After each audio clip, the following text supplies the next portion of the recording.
결혼 3년 차. 남들이 보기엔 부족할 것 없는 결혼 생활이었어요. 남편은 공기업에 다니는 성실한 사람이고 나는 그가 원하는 대로 조용하고 가정적인 아내였죠. 친정과 시댁 모두 무탈했고 명절이면 빠짐없이 시골로 내려가 도리도 다 했어요. 그런데 어느 순간부터 제 안에 자꾸만 뭔가가 쌓이기 시작했어요. 정확히 언제부터였는지 모르겠지만 아마 결혼 2년 차쯤이었을 거예요. 남편과의 잠자리가 점점 줄어들기 시작했죠. 처음엔 업무가 바쁘다, 야근이 많다며 피하더니 이젠 나를 안아줄 때조차 눈을 감고 있어요. 자기야, 나 진짜 피곤해. 그냥 자자. 응 알겠어. 쉬어. 그 말이 익숙해지면 질수록 나도 점점 아무 말도 하지 않게 되었어요. 처음엔 내가 매력이 없는가 자책했고 그 다음엔 원래 부부가 다 그렇지 하며 위로했지만 그러다 어느 날 거울을 보며 문득 이런 생각이 들더군요. 나는 지금 아내로 살고 있는 걸까? 아니면 그냥 가정부처럼 존재하는 걸까? 몸은 같은 침대에 누워 있었지만 서로의 체온은 느껴지지 않았고 남편이 등을 돌리는 방향을 따라 나도 같이 멀어져 갔죠. 가끔 관계를 갖더라도 그건 사랑이 아닌 습관이었어요. 남편은 늘 빨리 끝냈고 나는 눈을 감은 채 숨소리 하나 내지 않았죠. 그렇게 반복되는 날들 속에서 제 몸과 마음은 점점 굳어갔어요. 그러던 어느 날 시댁에서 전화가 왔어요. 시아버지가 허리 디스크로 병원에 입원했다가 막 퇴원하셨다면서. 며칠 정도 내려와 도와드리자는 남편의 말에 저는 무표정한 얼굴로 짐을 쌌죠. 시골은 조용했고 집은 오래된 나무 냄새가 가득했어요. 시아버지는 생각보다 많이 야위어 있었고 허리를 제대로 펴지도 못한 채 우리를 반기셨어요. 아이고, 이게 누구야? 우리 며느리. 고생 많다. 아버님 좀 어떠세요? 많이 불편하시죠? 그런데 묘했어요. 시아버지의 눈빛이 환자라고 하기엔 너무 또렷했고 고통 속에 있는 사람이라고 하기엔 어딘가 따뜻했어요. 아니, 날 바라보는 그 시선이 왠지 관심처럼 느껴졌어요. 저녁엔 간단히 국과 반찬을 만들어 셋이 둘러앉아 식사를 했어요. 남편은 회사 업무로 노트북을 붙들고 있었고 밥을 다 먹고 나서도 자기 방에 들어가 회의를 한다며 문을 닫아버렸죠. 그때 시아버지가 술 한 병을 꺼내 들었어요. 오늘은 며느리하고 한잔해야겠구만. 저 술 못 마셔요. 약한데. 괜찮아. 딱 한 잔이면 돼. 소주 한 병을 앞에 두고 거실 한가운데 작은 상에 마주 앉았어요. 처음엔 어색했지만 술 기운이 올라오자 묘하게 말이 잘 통했어요. 며느리도 고생이지. 우리 아들 워낙 무뚝뚝해서. 아뇨. 그냥 원래 그런 사람이니까요. 그렇다고 마음까지 무심해선 안 되는데 말이지. 그 말이 이상하게 뼈에 사무쳤어요. 그 누구도 단 한 사람도 내 외로움을 알아준 적 없었거든요. 그런데 그날 시아버지의 목소리와 시선은 마치 오래전 잊고 지냈던 누군가에게 위로받는 느낌이었어요. 나는 술잔을 몇 번이나 들이켰고 시계는 새벽 1시를 가리키고 있었어요. 남편 방에선 아무런 소리도 들리지 않았죠. 자, 이제 그만 들어가 쉬게. 감기 걸리겠다. 네. 아버님도요. 그렇게 방으로 들어왔지만 도저히 잠이 오지 않았어요. 남편은 이미 깊게 잠들었고 나는 눈을 감은 채 얇은 벽 너머를 의식했어요. 시아버지의 기침 소리, 화장실 문 여닫는 소리, 그리고 다시 조용해진 그 정적 속에서 나는 한 가지를 깨달았어요. 내가 이 집에서 유일하게 여자로 바라봐진 순간은 남편이 아니라 시아버지의 눈에 비친 내 모습이었다는 걸. 그건 아주 위험하고 아주 조용한 깨달음이었어요. 그리고 돌이킬 수 없는 시작이었죠. 다음날 아침 눈을 떴을 땐 남편이 이미 나가고 없었어요. 회사 일 때문에 서울에 잠깐 들렀다 다시 내려오겠다고 자고 있는 내게 말도 없이 쪽지만 덩그러니 남겨두고 간 거죠. 아버지 약 좀 챙겨드려. 오늘 회의 있어서 먼저 올라간다. 종이 위에 글씨는 늘 그렇듯 간결했고 그 속에 배려도 미안함도 담겨 있지 않았어요. 그 순간 나는 스스로에게 물었어요. 나는 지금 누구를 위해 여기에 있는 걸까? 시아버지는 여전히 허리를 잘 못 펴셨고 밥을 지어드리고 약을 챙기고 청소를 하고 하루 종일 시골집을 분주히 돌아다녔어요. 그런데 이상했어요. 그 모든 노동보다 더 피곤하게 만든 건 시아버지의 눈빛이었어요.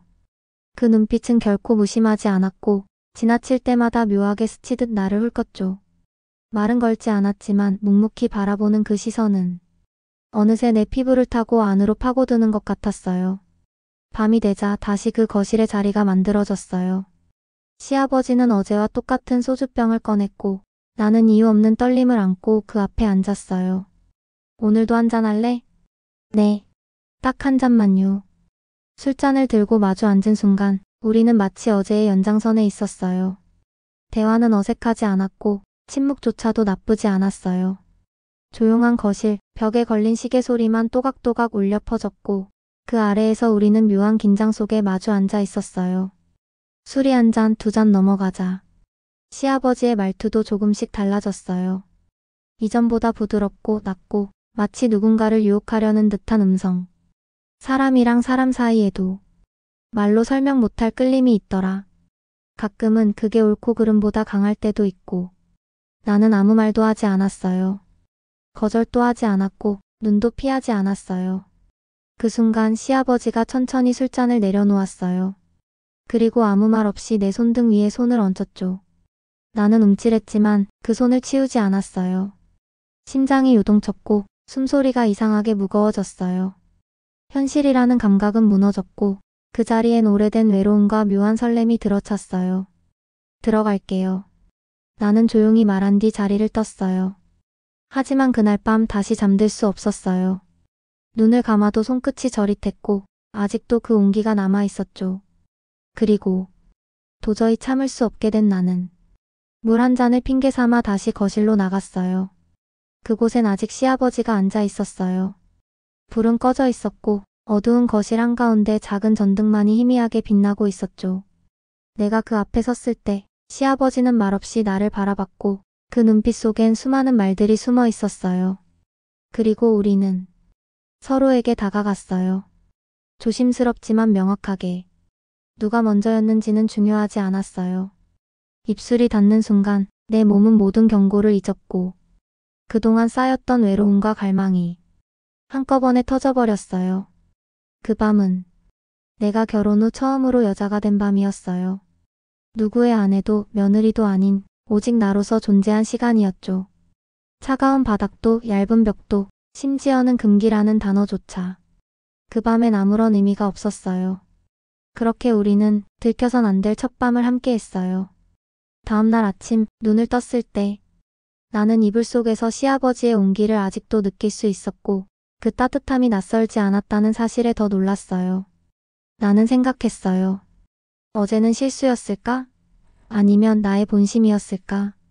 그 해답을 알기엔 아직 너무도 많은 감정이 뒤엉켜 있었고 하지만 한 가지는 분명했어요.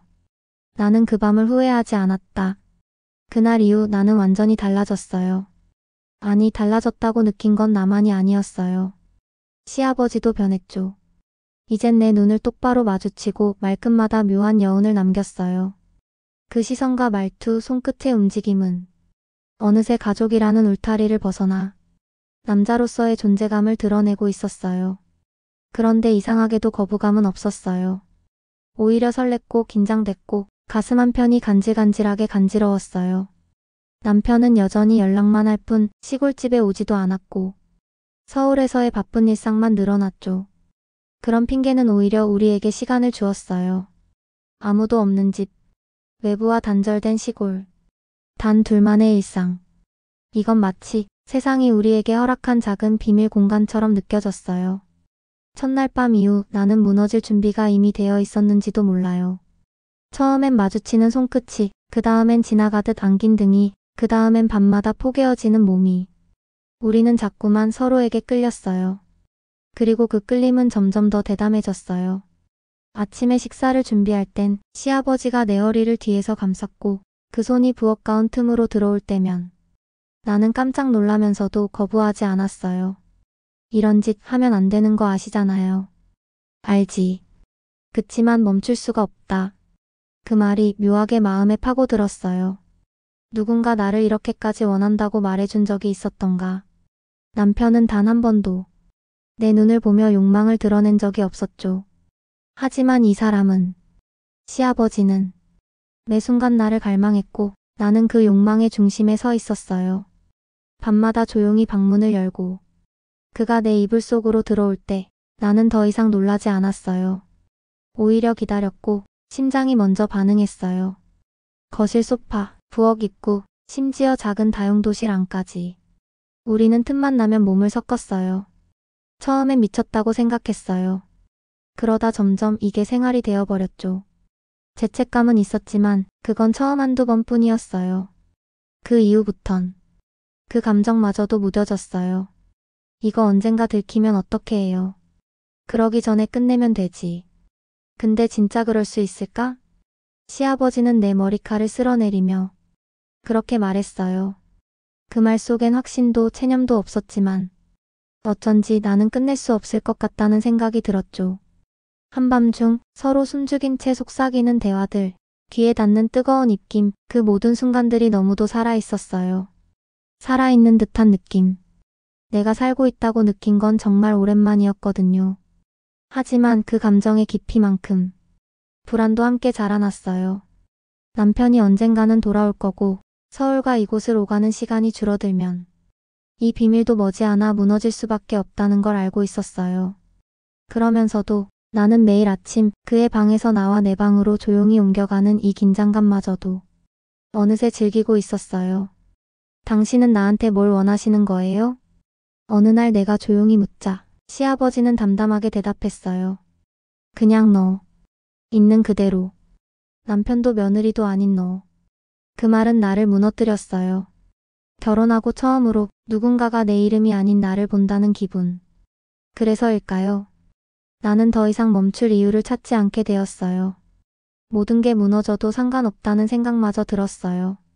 이미 마음은 돌아갈 수 없는 강을 건넜다는 걸 나는 알고 있었어요. 하지만 그때는 몰랐어요.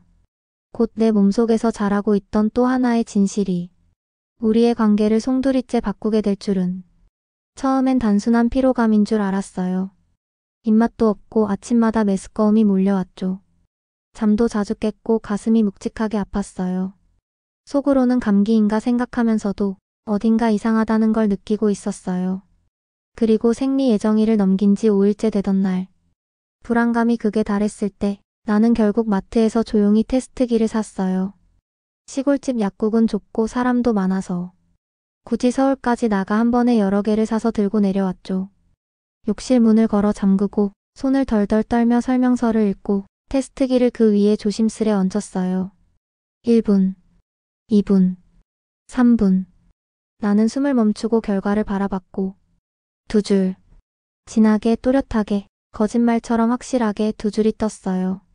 그 순간 다리가 풀려 바닥에 주저앉고 말았어요.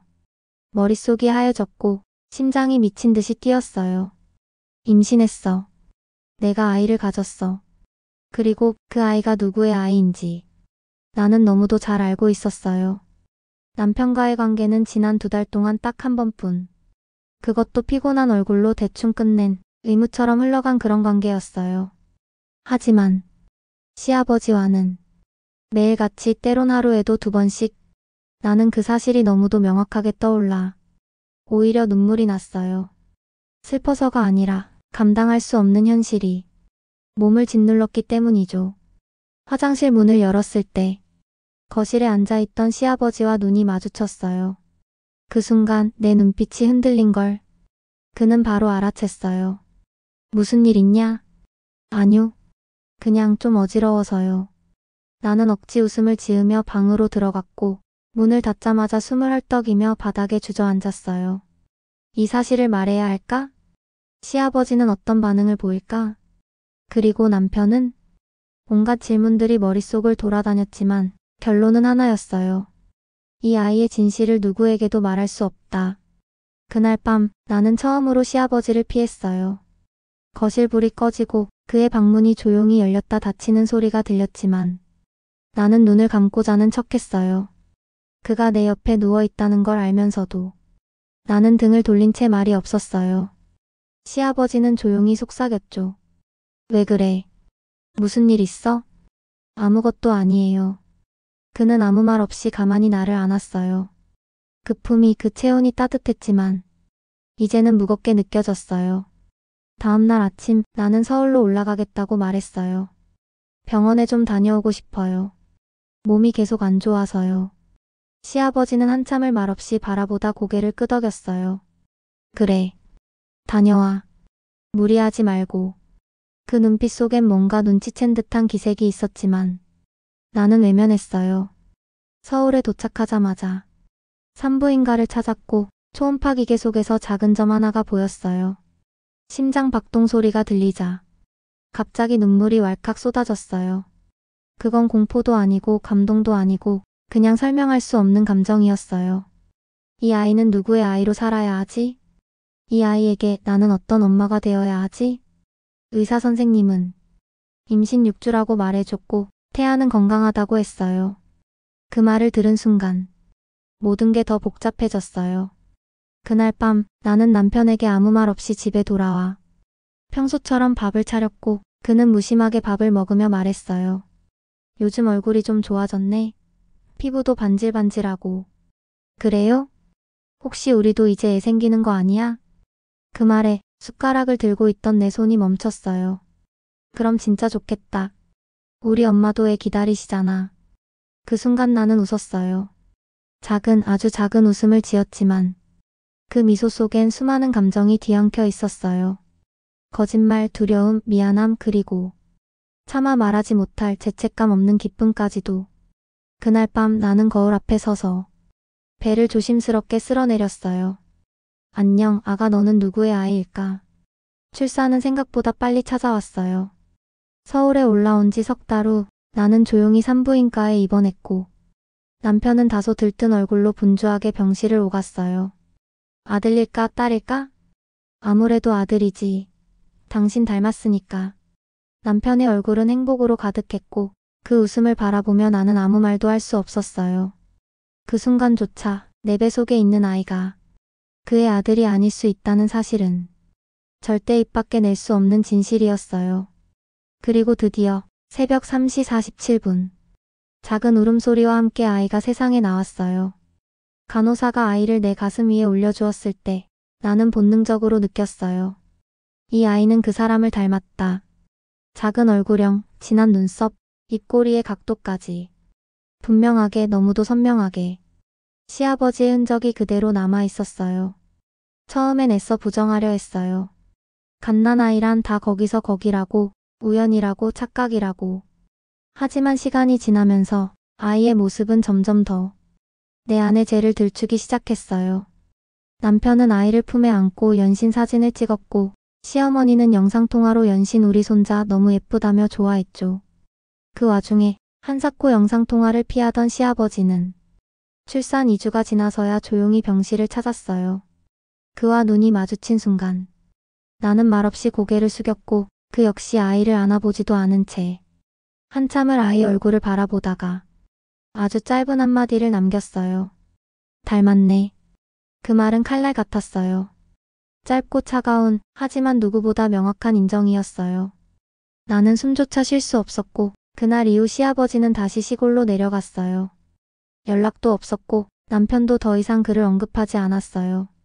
시간이 흘러 아이는 돌을 맞이했고 가족 사진을 찍으러 간 날 남편이 아이를 안고 웃으며 말했어요. 근데 얘 이상하게 우리 아빠 닮았지 않아?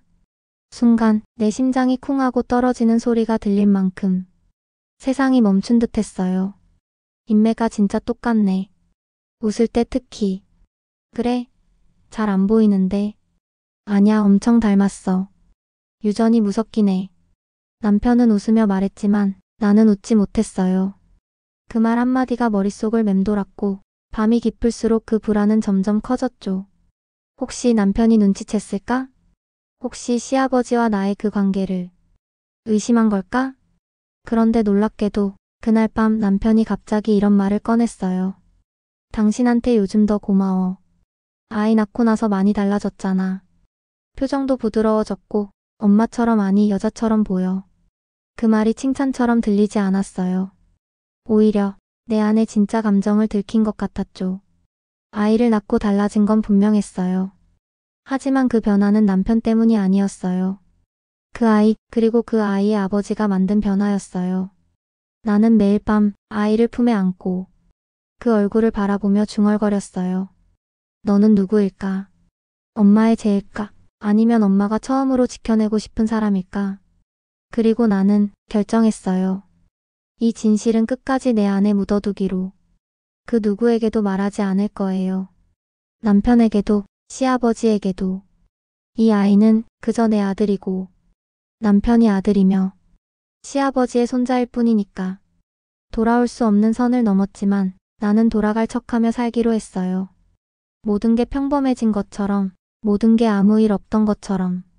하지만 아주 가끔 아이와 함께 거울 앞에 서면 그 눈동자 속에서 또렷하게 나를 바라보는 한 사람의 얼굴이 지워지지 않아요. 그날 밤의 진실은 내가 혼자 짊어져야 할 평생의 그림자처럼 이 아이의 미소 뒤에 숨어 오늘도 나를 바라보고 있어요.